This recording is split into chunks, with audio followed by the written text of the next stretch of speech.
بسم الله الرحمن الرحيم. الرحمن علم القرآن، خلق الإنسان علمه البيان. الشمس والقمر بحسبان، والنجم والشجر يسجدان. والسماء رفعها ووضع الميزان، ألا تطغوا في الميزان. وأقيموا الوزن بالقسط ولا تخسروا الميزان. والأرض وضعها للأنام، فيها فاكهة والنخل ذات الأكمام، والحب ذو العصف والريحان. فبأي آلاء ربكما تكذبان؟ خلق الإنسان من صلصال كالفخار، وخلق الجان من مارج من نار. فبأي آلاء ربكما تكذبان؟ رب المشرقين ورب المغربين. فبأي آلاء ربكما تكذبان؟ مرج البحرين يلتقيان، بينهما برزخ لا يبغيان. فبأي آلاء ربكما تكذبان؟ يخرج منهما اللؤلؤ والمرجان. فبأي آلاء ربكما تكذبان؟ وله الجوار المنشآت في البحر كالأعلام. فبأي آلاء ربكما تكذبان؟ كل من عليها فان، ويبقى وجه ربك ذو الجلال والإكرام. فبأي آلاء ربكما تكذبان؟ يسأله من في السماوات والأرض كل يوم هو في شأن. فبأي آلاء ربكما تكذبان؟ سنفرغ لكم أيها الثقلان. فبأي آلاء ربكما تكذبان؟ يا معشر الجن والإنس إن استطعتم أن تنفذوا من أقطار السماوات والأرض فانفذوا، لا تنفذون إلا بسلطان. فبأي آلاء ربكما تكذبان؟ يرسل عليكما شواظ من نار ونحاس فلا تنتصران.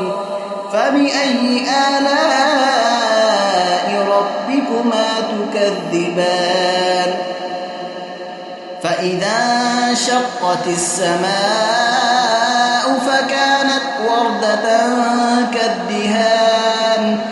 فبأي آلاء ربكما تكذبان؟ فيومئذ لا يسأل عن ذنبه إنس ولا جان. فبأي آلاء ربكما تكذبان؟ يعرف المجرمون بسيماهم فيؤخذ بالنواصي والأقدام. فبأي آلاء ربكما تكذبان؟ هذه جهنم التي يكذب بها المجرمون، يطوفون بينها وبين حميم آن. فبأي آلاء ربكما تكذبان ولمن خاف مقام ربه جنتان فبأي آلاء ربكما تكذبان ذواتا أفنان فبأي آلاء ربكما تكذبان فيهما عينان تجريان فبأي آلاء ربكما تكذبان فيهما من كل فاكهة زوجان فبأي آلاء ربكما تكذبان متكئين على فرش بطائنها من استبرق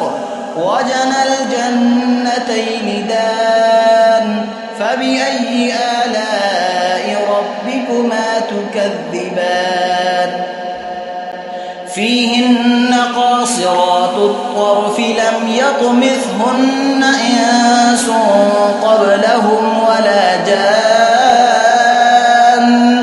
فبأي آلاء ربكما تكذبان كأنهن الياقوت والمرجان فبأي آلاء ربكما تكذبان هل جزاء الإحسان إلا الإحسان فبأي آلاء ربكما تكذبان ومن دونهما جنتان فبأي آلاء ربكما تكذبان مدهامتان فبأي آلاء ربكما تكذبان فيهما عينان نضاختان فبأي آلاء ربكما تكذبان فيهما فاكهة ونخل ورمان فبأي آلاء ربكما تكذبان فيهن خيرات حسان فبأي آلاء ربكما تكذبان حور مقصورات في الخيام فبأي آلاء ربكما تكذبان لم يطمثهن إنس قبلهم ولا جان فبأي آلاء ربكما تكذبان متكئين على رفرف خضر وعبقري حسان فبأي آلاء ربكما تكذبان تبارك اسم ربك ذي الجلال والإكرام